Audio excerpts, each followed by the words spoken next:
গোটা বিশ্বকে অস্থিতিশীল পরিবেশের দিকে ঠেলে দিচ্ছে মার্কিন প্রেসিডেন্ট ডোনাল্ড ট্রাম্পের মাত্রা ছাড়া উন্মাদনা। ভেনেজুয়েলায় মাদুরোকে উৎখাত করার পর এখন তার লক্ষ্যবস্তুতে পরিণত হয়েছে মধ্যপ্রাচ্যের শক্তিশালী দেশ ইরান।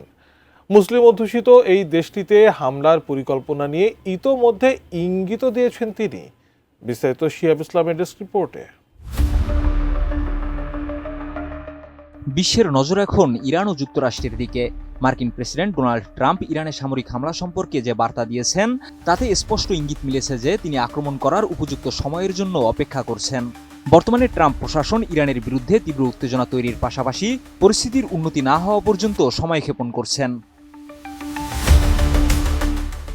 মধ্যপ্রাচ্য কেন্দ্রিক সংবাদ মাধ্যম মিডল ইস্ট আই এবং বর্তমান ও সাবেক মার্কিন কর্মকর্তাদের সূত্রে জানা গেছে, ট্রাম্প প্রশাসন মনে করছে ইরানের বিরুদ্ধে হামলার জন্য উপযুক্ত মুহূর্ত এখনো আসেনি। তাদের মতে ইরান যেভাবে দেশের বিক্ষোভ দমন করছে তাতে দেশের শাসন ব্যবস্থা পতন ঘটাতে আরও সময় লাগবে।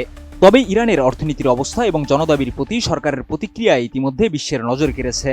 জানুয়ারির প্রথম দিকে বিক্ষোভ শুরু হওয়ার পর পরিস্থিতি ক্রমশ উত্তপ্ত হয়ে উঠছে।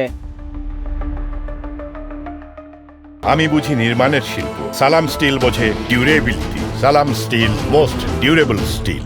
এ বিষয়ে মার্কিন কর্মকর্তারা জানান, সামনে ইরানে কয়েকটি ঐতিহাসিক দিন যেমন শহীদদের স্মরণ, রমজান এবং ইরানি নববর্ষ নওরোজ ইস্যুর সাথে জড়িয়ে পরিস্থিতি আরও সংকটময় হতে পারে। এ কারণে ট্রাম্প প্রশাসন হামলা চালানোর আগে আরও অপেক্ষা করতে পারে যাতে পরিস্থিতি তাদের পক্ষে আসে। এদিকে সাবেক মার্কিন কর্মকর্তাদের মতে ট্রাম্প প্রশাসন ইরানের সামরিক বাহিনী তথা ইসলামিক রেভলিউশনারি গার্ড এবং বাসিস বাহিনীর গাঠনিক লক্ষ্যবস্তুগুলোর উপর হামলা করার কথা ভাবছে। তবে বর্তমানে বিভিন্ন বিদেশি গোয়েন্দা সংস্থা ইরানি বিক্ষোভকারীদের সহায়তা দিচ্ছে, যা সামরিক পদক্ষেপের পরিকল্পনাকে জটিল করে তুলেছে।